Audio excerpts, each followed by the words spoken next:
Tucker County, near the town of Davis, there's a recently completed abandoned mine reclamation project that's diverting hundreds of millions of gallons of water from forming acid mine drainage and at the same time enhancing critical habitat for some endangered and threatened species. This is Chaffee Run, part of the Beaver Creek watershed. Beaver Creek is a tributary of the Blackwater River.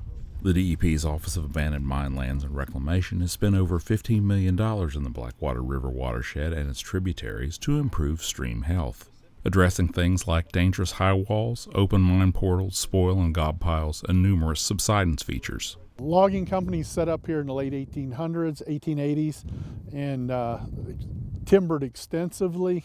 And then by the 20s and 30s, it was started to be mined out in here.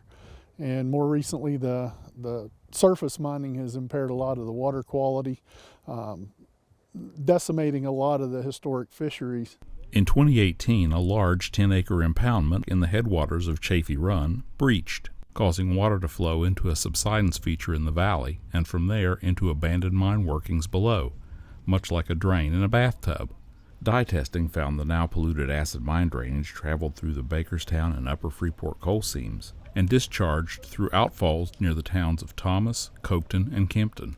The water coming in is relatively just surface runoff. It's not bad quality, that's a very good pH and virtually no metals. By the time it enters into the deep mine and leaving, your pH is dropping well into the threes and your metal content is increasing dramatically, thus giving us more of a problem and why we have to either remove the problem or we have to find a way to make the water go somewhere else.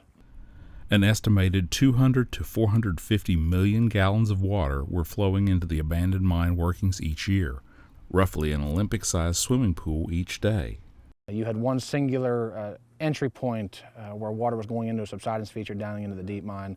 The entire valley had to be raised so that water could, in the event it gets down in that bottom again, it could drain out to the receiving stream, and then a second channel was cut around the entire site to allow water to flow naturally around the entire system, and where the subsidence feature is more of an overflow in the event of high flow events. Essentially, hit it from two angles, the water can't get back into the deep mine in any which way.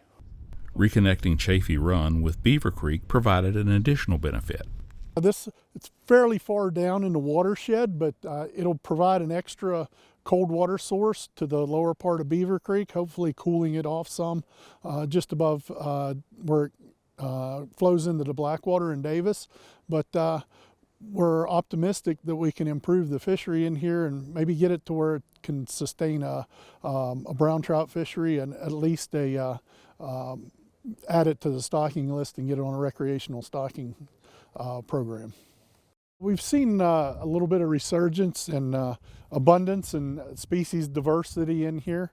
It was historically a cold water stream, harbored native brook trout, and those species associated with cold water habitats. What we see now is more akin to a warm water fishery community. Since the building of Corridor H, we've seen a resurgence in the water quality. We're trying to work with that. Creating a channel to reconnect Chaffee Run with Beaver Creek turned out to be more involved than just connecting the dots. It required a lot of effort from the contractor to be able to control the flow while putting all the features, drainage features in place and not causing problems structurally for themselves and not causing degradation to the surrounding environment. It took about 250 tons of rock to close off the subsidence feature, and then around 220,000 cubic yards of fill and topsoil to raise the valley floor between 15 and 20 feet to allow drainage back into Chaffee Run. But this reclamation project isn't just about filling a hole. We're all trying to do more. The more restoration and riparian habitat work we're doing, we're trying to improve habitat for pollinators and other riparian habitats. So they'll just add to the value of the whole watershed, improving these kinds of habitats. Inspections during the construction noted several species of milkweed growing in and around the property. That's significant because milkweed is the sole food source for the larval stage of the monarch butterfly, critical for reproduction and growth. So, to improve this critical habitat, 21 acres within the site were planted with a special pollinator seed mix as part of the revegetation. Last May, contractors also planted 1,200 trees on 11 acres of the site to provide habitat for the endangered northern long-eared and Virginia big-eared bats. Ultimately, it's a combination of 3 or 4 different habitats all working together. The focus was obviously the water, but there was a secondary effect of promoting bat habitat for endangered species of bats. There was an angle of promoting pollinator species like with the monarch butterfly. All of these working in combination together and basically coming together for one nice project, one nice endpoint. And act as a benchmark for future opportunities to not just mitigate, but also enhance sites. In Tucker County, I'm Mike Huff for Environment Matters. Thanks for watching.